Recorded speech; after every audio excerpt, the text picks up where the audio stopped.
देखिए very important question है, 2022 के एग्जाम में पूछा गया है, आगे भी पूछा जाएगा। तो इसको बनाते हैं ट्रिक से। एक वस्तु को उसके अंकित मूल्य पर 25% का छूट देकर बेचने पर एक डीलर को 25% का लाभ प्राप्त होता है।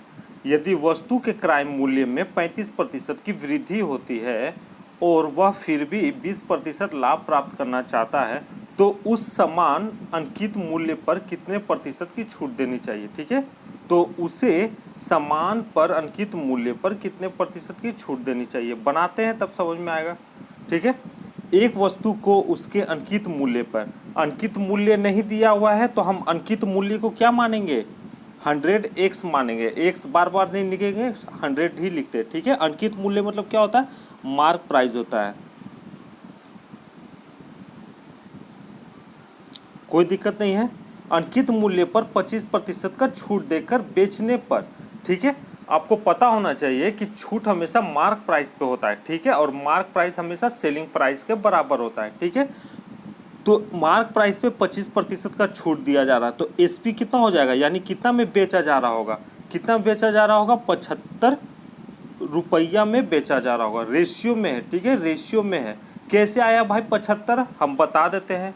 देखिए सिंपल है, मार्क प्राइस 100 दिया है, इस पे 25% का छूट दिया जा रहा है, हम डायरेक्ट कर दे रहे। ठीक है, 75/100 कर दीजिए, 100 कट जाएगा यानी 75 आएगा। 75 क्या आया, एसपी आया।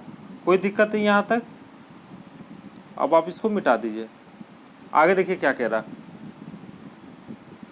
छूट देकर बेचने पर एक डीलर को 25% का लाभ होता है। ठीक है भाई, लाभ हमेशा किस पे होता है, कॉस्ट प्राइस पे होता है। लाभ हानि हमेशा कॉस्ट प्राइस पे होता है। कॉस्ट प्राइस नहीं दिया हुआ है तो सीपी को क्या मान लेते हैं भाई, 100 मान लेते हैं। ठीक है, सीपी को क्या मानेंगे, 100 मानेंगे। ठीक है, इस पे 25% का क्या हो रहा है, लाभ हो रहा है, यानी कितना बेचा जा रहा होगा। सीपी हमेशा एसपी के बराबर होता है। ठीक है, क्रय मूल्य हमेशा विक्रय मूल्य के बराबर रहता है, तो एसपी कितना हो जाएगा, 125 हो जाएगा। ठीक है, सब रेशियो में। ठीक है, 125 कैसे आया भाई, करके दिखा देते हैं। सीपी दिया है 100, इस पे 25% का लाभ हो रहा है, यानी डायरेक्ट कर दे रहे। ठीक ना, 125/100 हो जाएगा, यानी 100 कट जाएगा, 125 आ जाएगा। कोई दिक्कत नहीं है। अब इसको हम यहाँ से मिटा दे रहे। अब आप चाहो तो इसको सिंपलेस्ट फॉर्म में लिख सकते हो। ठीक है, काट काट के छोटा छोटा कर सकते हो, तो कर देते हैं। 25 चौके 100, 25 तिया 75, 25 चौके 100, 25 पचे 125। यहाँ तक कोई दिक्कत नहीं है। ठीक है, अब देखिए आगे क्या करना है। अब हम सबका अलग अलग प्राइस निकालेंगे रेशियो में। ठीक है, एसपी 2 को दिया हुआ है, एसपी 2 को दिया है, इसको बीच में लिखिए। एसपी को कॉपी कलम रहेगा, धड़ाक से उड़ेगा। ठीक ना, मार्क प्राइस को कहीं भी लिख दीजिए, कोई दिक्कत नहीं है। हम इधर लिख दे रहे हैं लेफ्ट साइड में, और सीपी को हम राइट साइड में लिख दे रहे हैं। ठीक है, मार्क प्राइस कितना दिया है, 4 दिया है। एसपी कितना दिया है, 3 दिया है। इधर एसपी कितना दिया है भाई, 5 दिया है, और सीपी कितना दिया है, 4 दिया है। सबको सॉल्व कीजिए, 5 4 20, सब रेशियो में है। ठीक है, सब एक्स में है, याद रखिएगा। 5 तिया 15, और इधर 4 का 4, 4 दुनिया 4 तिया 12 हो जाएगा। कोई दिक्कत नहीं है। ये सीपी का वैल्यू है और ये एसपी का वैल्यू है, ये एमपी का वैल्यू है।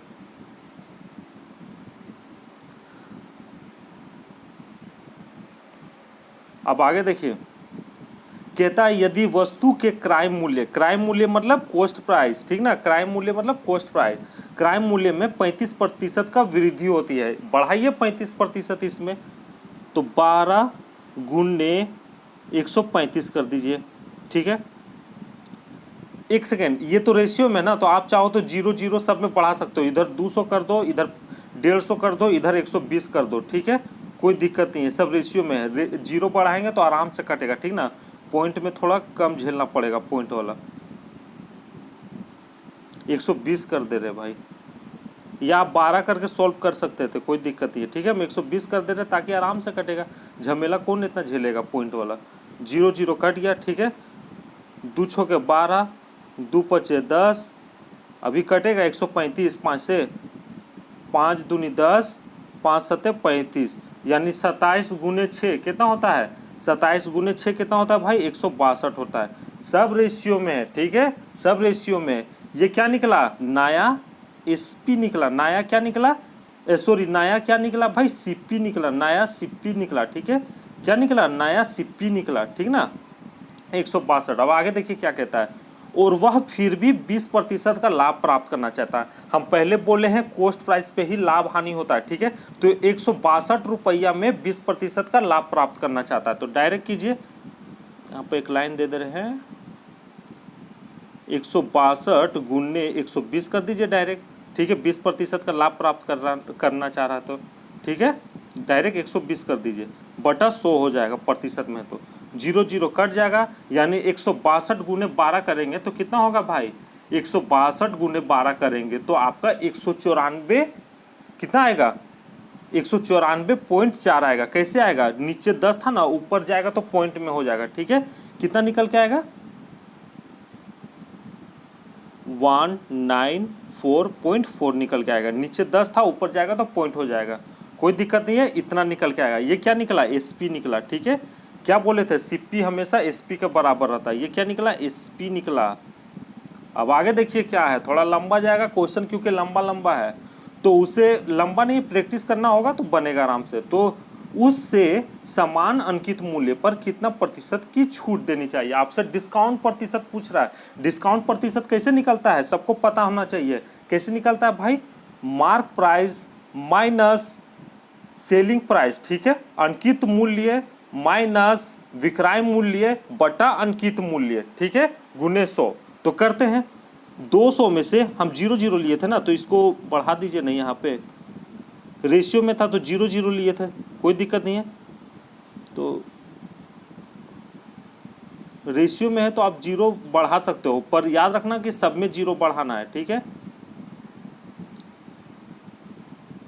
चल मेरी धन्नो, यहाँ भी 0 बढ़ा दिए, यहाँ भी 0 बढ़ा दिए थे, यहाँ भी 0 बढ़ा दिए थे, ठीक है, 120 जो लिए थे याद कीजिए उस वक्त। तो मार्क प्राइस कितना है, 200 है, और एसपी कितना है भाई, 190.4 है, ठीक है, 190.4 है, माइनस करेंगे तो कितना निकल के आएगा, 5.6 निकल के आएगा। ये क्या निकल रहा है, डिस्काउंट प्रतिशत निकल रहा है, ठीक है, डिस्काउंट प्रतिशत निकल रहा है, बट डिस्काउंट नीचे लिखा था, नीचे क्या हो जाएगा, 200 हो जाएगा, ठीक है, गुने यहाँ पे 100 हो जाएगा, ठीक है, 0 0 कट जाएगा। अब काटिए, 56 को 2 से काटेंगे तो कितना आएगा, 2.8 निकल के आएगा, ठीक है, ये आपका करेक्ट आंसर है। ओके, प्रैक्टिस कीजिएगा, आराम से बनेगा, ठीक है। 5.6 को 2 से डिवाइड मारेंगे तो 2.8% आएगा। चलिए ठीक है।